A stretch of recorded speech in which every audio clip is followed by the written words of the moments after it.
Hey guys, it's Dan here, and we've got Tim over Zoom. How's it going, Tim? Hi, everybody.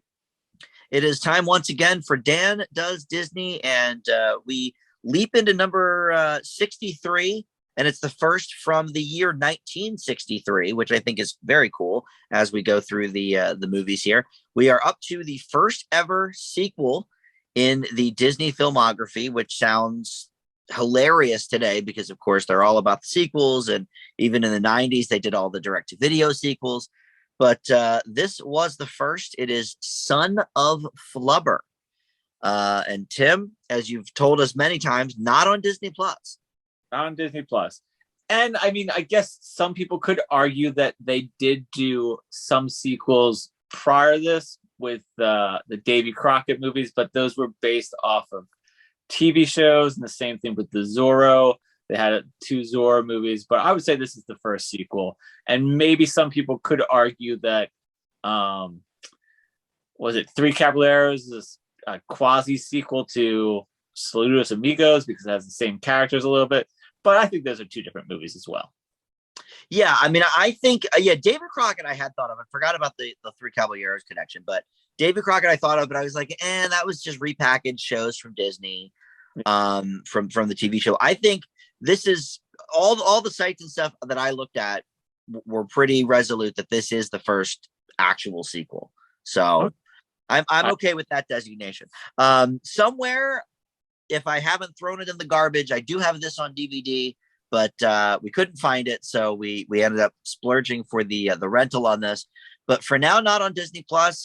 I don't know why. I mean, there's a lot of sexism, I guess, in it, but that's the only thing I can really think of. I think kids today could still enjoy this movie.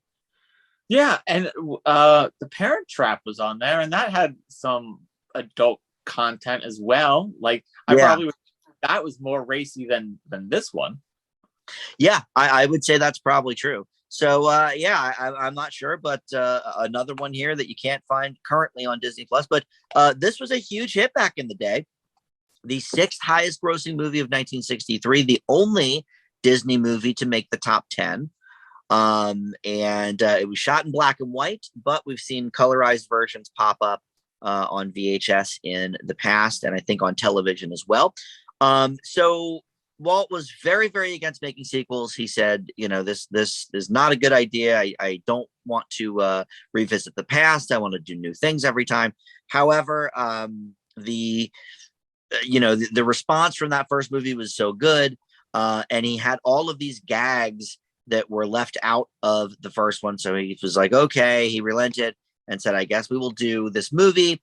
So they announced the plans for the sequel in November of 61. So this was in the works for a little while before it came out. But he had these screen rights for a series of novels about this character, Danny Dunn, in the young adult section. And it centers on teenage Danny Dunn and his scientific misadventures with his mentor, Professor Euclid Bullfinch. And there were a bunch of different inventions in these stories. So Walt thought, okay, well, maybe I can incorporate some of that into this. 7 of these Danny Dunn books had been released by the time the movie came out, but they went into the 70s with that thread of the book. So 15 Danny Dunn books were released in total by the mid 70s. So I think there's some interesting things here with the production of this. Most importantly, I guess, would be the special effects. We talked about that, obviously, with the first one, and we assume that the reason both of these are in black and white is because it sort of hides the wires and stuff. Did you get to read really much about the effects, Tim? No, I didn't get a chance to read the effects about it. I did notice that I didn't notice many of the effects, but I did see like some bad cutting with like the glass breaking. That's the only time I ever noticed anything that was kind of like a little bit wonky with the effects. Yeah, the glass breaking was not great. And I didn't really read about that, which stands to reason because it wasn't done very well. But like for example, the whole thing with the car, with the water in the car, they had like 2 separate cars. The water actually was between two panes of glass. So there wasn't actually any water in the car when they shot that scene, which I thought was kind of a cool little optical illusion sort of thing. And then they had like a separate pipe that came out to release the water there. And it was shot completely on a sound stage as opposed to when they did like the flying car, which was shot in Disney's back lot. But this was on like a closed sound stage so they could really do that. And then the car had concrete tires, that the second car that they did have water in, so it could actually bear the weight of the water without popping the tires. And then the football field was built for this thing. It was because they didn't have really a lot of indoor stadiums. You're a big stadium guy, Tim. The early 60s, they didn't have a lot of indoor stadiums, so they had to sort of create this whole thing. And that was, kind of interesting. It's kind of cool to read up on some of the effects here. I looked for a YouTube video that explains them, and I couldn't find one. I wanted to kind of link people to it, but yeah. So other than that, what else? The tie-ins. Of course, you read, I'm sure, about the Hasbro silly putty-esque flubber thing. I did read about that. Yes. There was a bunch of, like a lot of the Disney stuff, there was a bunch of tie-ins with this. There was, the novelization, the comic book adaptation, and blah, blah, blah. They had these mini footballs, like Nerf type footballs that they sold. But the big one was the Hasbro Flubber.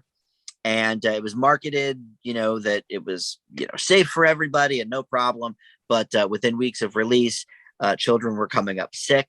And nobody ever apparently took the blame for it. Hasbro and Disney never released statements, which would never fly today. But back then, they sort of just quietly took the stuff off the shelves. But unfortunately, they couldn't really get rid of it.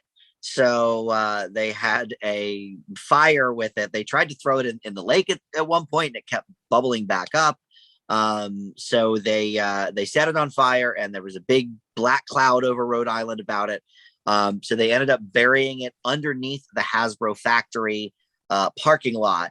And the rumor is that, on hot days, you could still see it bubbling through the cracks. Nobody knows if that's really true or if it's just nice for the story. But yeah, kind of an interesting takeaway from this movie, and probably not the one they wanted. Yeah, I did read about that.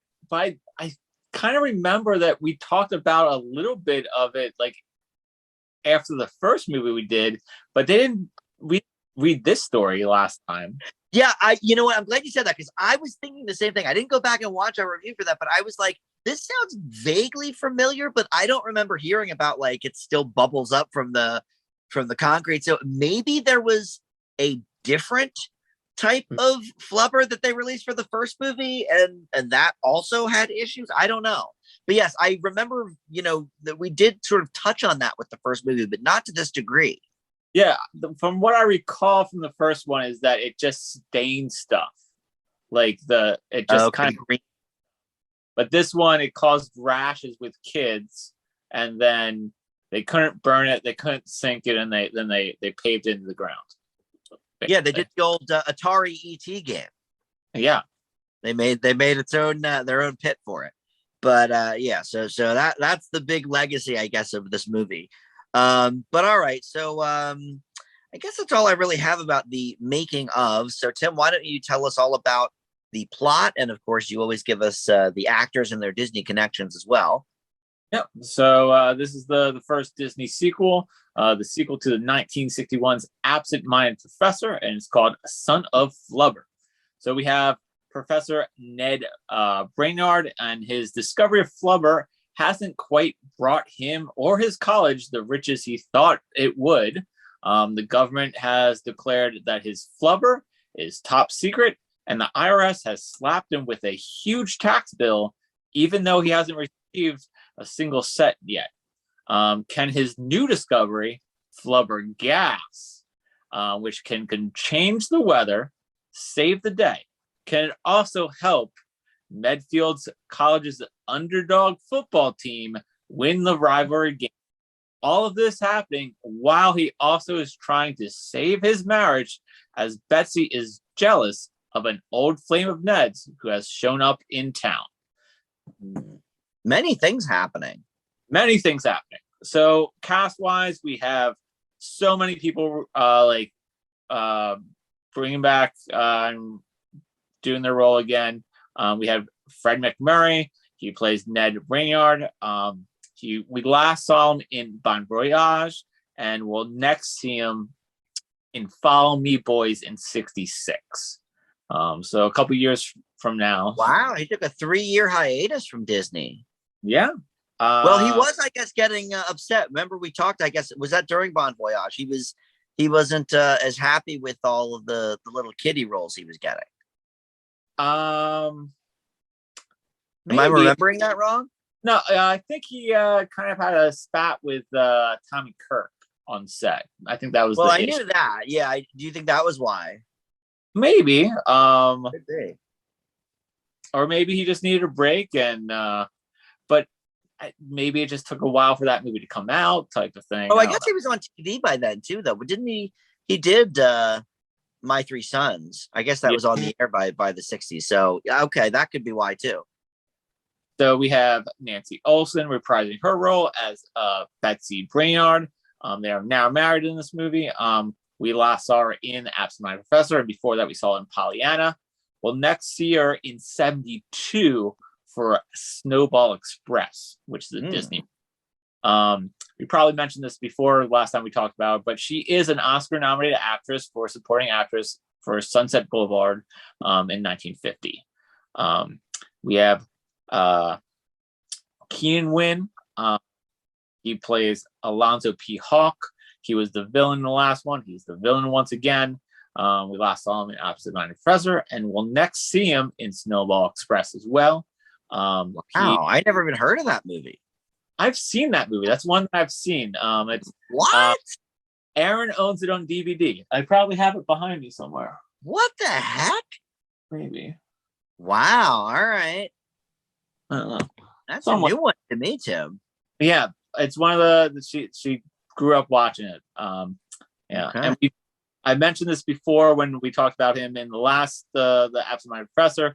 He does reprise the role of Alonzo Hawk in Herbie Rides Again in 1974, which is also directed by Robert Stevenson, so that makes sense. We have Tommy Kirk. He reprised his role as Biff Hawk. We last saw him in Bon Voyage, and we'll next see him in 2 movies from now, which is Savage Sam, which is the second Disney sequel. That's right, Old Yeller. Old Yeller. And in this one, in the first one, Biff was kind of like a quasi villain in the first one. He was kind of like the underling to his dad a little bit, and he didn't get along with the professor. But now they're kind of buddies and they're working together. So it was good to see Tommy Kirk in a better role and a more fleshed out role than he was in the first one. We have Ed Wynn. He reprised his role, which is basically a cameo, just like he had a basic cameo in the first one. He played A.J. Allen. We last saw him in Babes in Toyland, and we'll next see him in your favorite, which is Mary Poppins in 1964. I don't think we mentioned this last time, but he is an Oscar-nominated actor for supporting role for Diary of Anne Frank in 1959. I wonder if that's the version I saw in middle school. I feel like I would have remembered if he was in it, though, but maybe it was. It was definitely like an older version. Yeah, I mean, like if he got nominated for a supporting role, he probably wasn't doing like he wasn't doing his shtick. He wasn't doing his shtick. I mean, come on. We have Leon Ames. He plays the president of the college, President Daggett. He was in Absent Minded Professor. We'll next see him in The Misadventures of Merlin Jones, which has Tommy Kirk in it, and is also, I believe, yes, it is directed by Robert Stevenson. And then we have Elliot Reed. He plays Shelby Ashton. He's kind of the rival to Ned.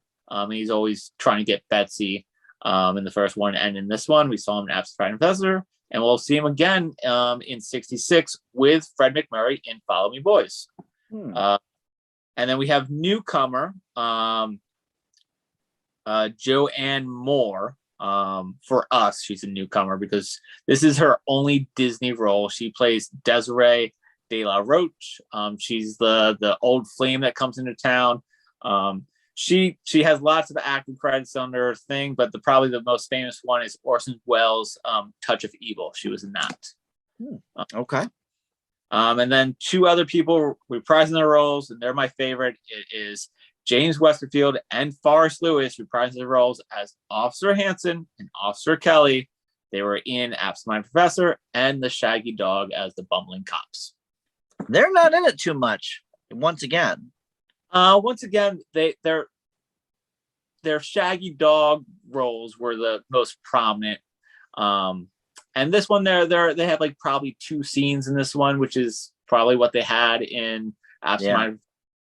But they always make me smile in these movies. I'd like more of them, to be honest.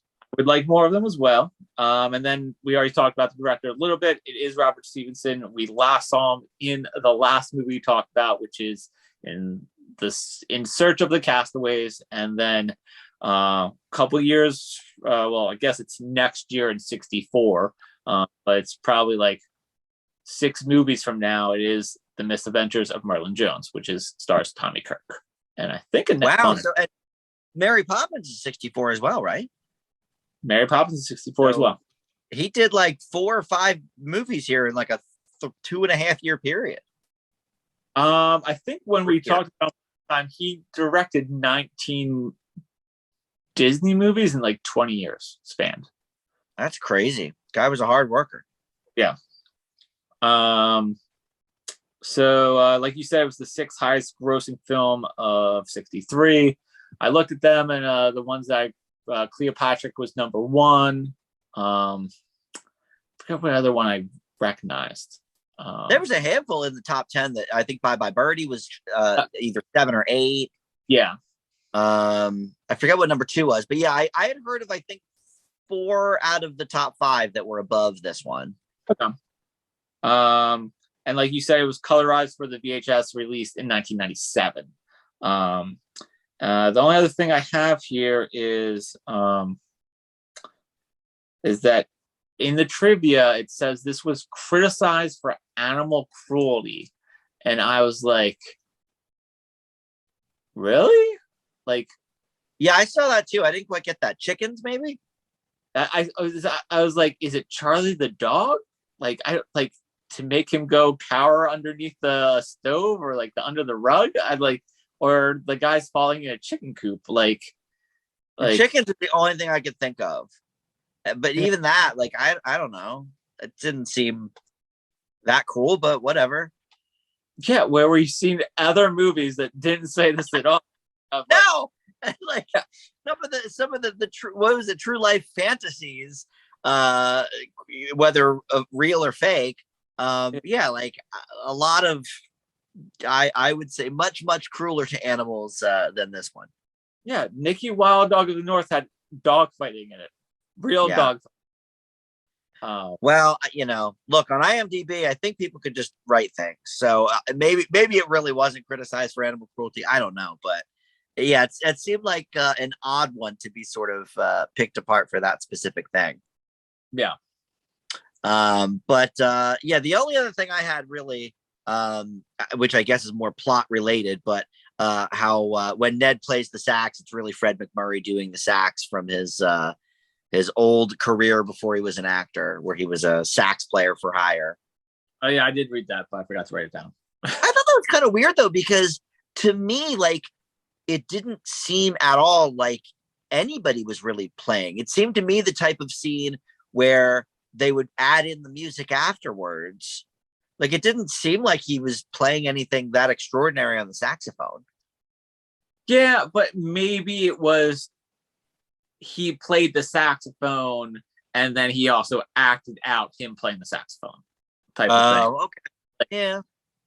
Like how they do with singing in most movies. Yeah. All right. Well, that could be. All right. So I couldn't fully remember what our grades were for the original, but I know that I liked it because it's a family classic. and I watched it a lot growing up. I feel like it was sort of in the B+ range. Probably. I think we kind of wish that the ending was a little different because they got in their flying car and drove to the Pentagon, and then there was like probably 16 minutes or something like that of flying around, dodging planes and rockets. Yeah, that was weird. It kind of veered off left field for the end a little bit. Yeah. So this one for me is for sure lower. And again, it's sort of partially due to overextended scenes about something that I didn't really need, much like the Pentagon stuff. In this one, for me, it was all of the marriage, back and forth between like, oh, who's stealing who and who's lying to who, and oh, I'm leaving, and we're gonna bump into each other at the costume party. To me, the greatness of these movies, and you've seen the Robin Williams one, right? So you could maybe attest to this. Oh, that's right. That's still happening. We'll get to it. But I imagine from everything I know about that, it's similar, that like the key to these movies really are the gags and the physical comedy and the different situations. I would have loved to have seen way more with the weather machine. We saw a lot at the football game. Maybe that went on too long, but we saw a lot at the football game. But we saw a lot of the basketball game as well. We saw a lot, right. So at least that has precedent in being a throwback. And the scene with the cops was like pretty similar to the original. So all right, you got to play a couple of the hits. But it just seemed, I know Disney was at this like weird point where he was trying to make more grown-up things, but I feel like the 6 to 10-year-old set watching this for the gags would be bored to death with all of the marriage stuff. But we already know he's like an idiot. The whole side plot of like he can't even figure out how to get food because he's such a dumb. Like I don't know. It just seemed so like contradictory to what I want to see when I'm watching a Flubber movie.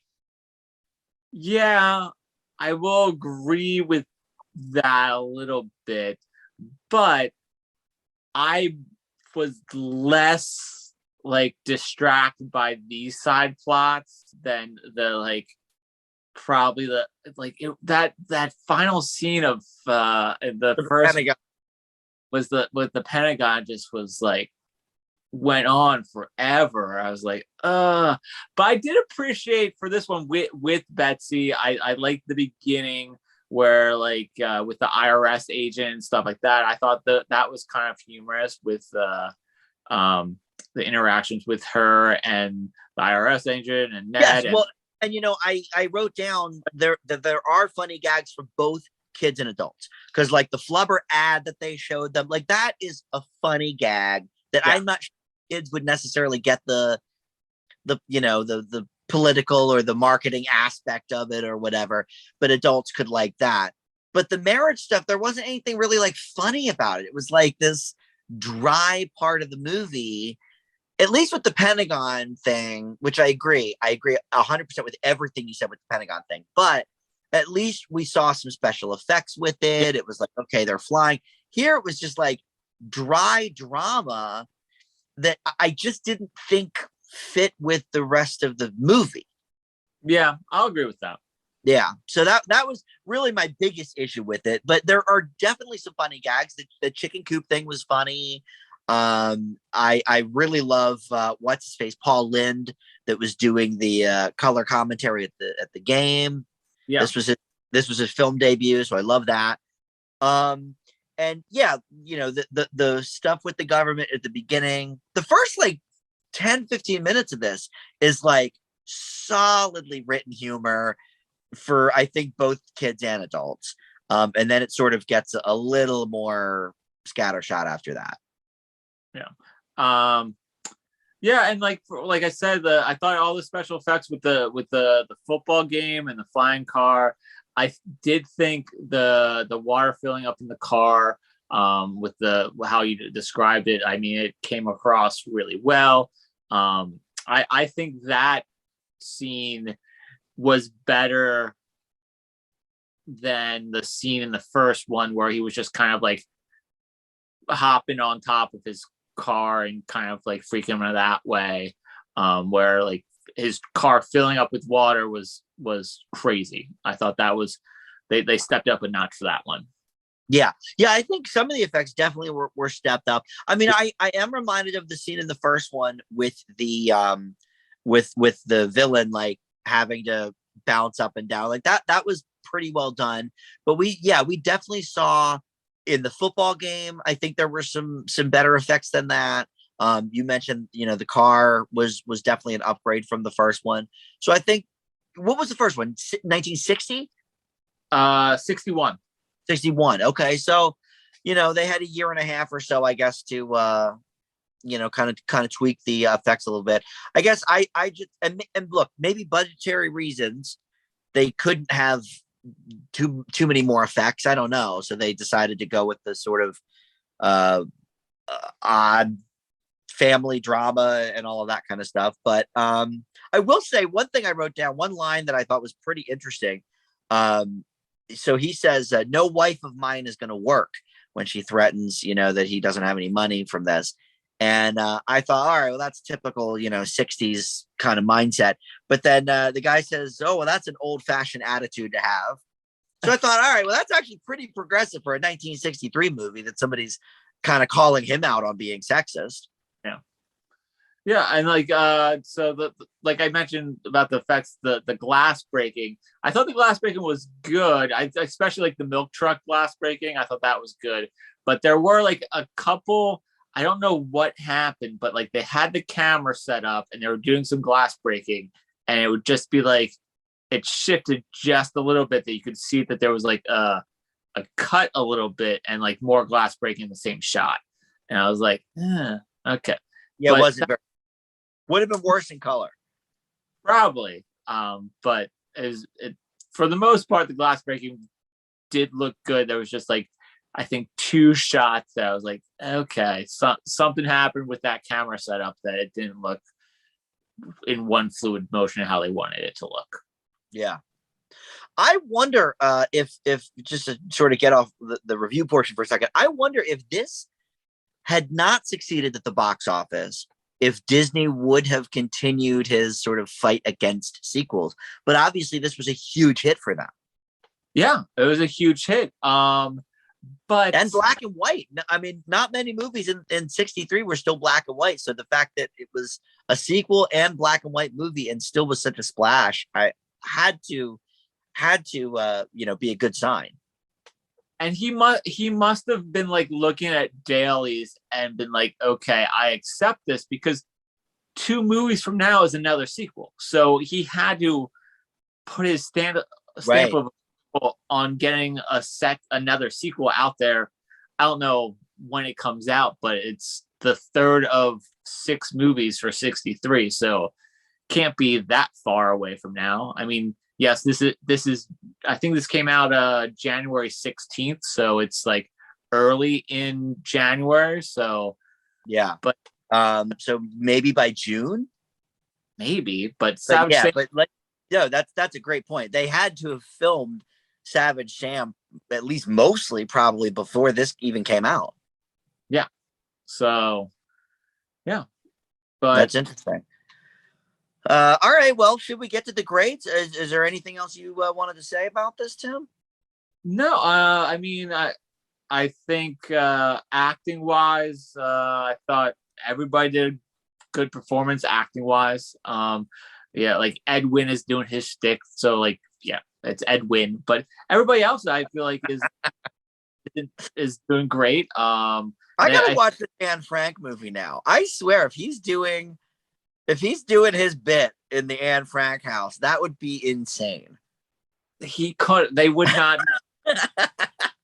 And yeah, like for Tommy Kirk and Fred McMurray having a little bit of a tiff on Bon Voyage, I didn't see anything in this movie that indicated that. Like, so they must have. Yeah, I thought of that in that very first scene too, because it opens with them flying in the car. Yeah. And yeah, I didn't really pick up on it. So they must have at least patched things up for that. Yeah. But I was pleased by all the acting. I didn't think anybody was like stuck out like a sore thumb of like they weren't pulling their weight or anything like that. So, and I mean I couldn't find his name, but the Tommy Kirk's buddy, I guess what his name, Humphrey or something like that. Who's doing all the test subjects on, and like I thought he was a great addition. I thought they had good chemistry, Tommy Kirk and him. So it was good. I would give this, if we were giving the first one a B plus. I'm not sure if that's what we settled on, but that sounds about right. Maybe A minus because of some of the effects. But I would give it a slightly lower grade. I would give this a B. Yeah, I'm right with you. I couldn't remember if it was a B plus or an A minus for that first one. I know it wasn't less than a B plus on my end because I loved it growing up. So yeah, B was about what I was thinking for this one as well. So I think that stands to reason. Interesting, that it was the first sequel because I think it did work in most parts. I just wish he had put a few more gags in there, a little bit less time with the marital stuff. And I think it could have been as good as that first one. Yeah. It's a good movie still. It holds up pretty well. I would recommend watch if you like the first one, then it definitely something that you should watch. I do not know why it's not on Disney Plus. And the first one is, right? First one is, and it tricks you when you click on it. Williams. Yeah, they have the Robin Williams, but that's the bait and switch of the color to black and white, where like the image that they show you in the thumbnail is the color version, and then you play and you're like, wait, this is black and white. They did the same thing for the Shaggy Dog, both of those. Yeah, but for a black and white movie for the 60s, I think it holds up well. It should be on Disney Plus. If a Disney executive's out there like watching this, put this on Disney Plus. There's no reason why this shouldn't be on Disney Plus. Yeah, this is one of the ones I just don't get why it's not. But they update their stuff all the time, so who knows? By the time you, the viewer, are watching this, maybe it is on Disney Plus. But as of right now, it certainly is not. So we mentioned Savage Sam is coming up in a little bit. What's the very next one we're going to do? Oh, it is The Miracles of the White Stallions.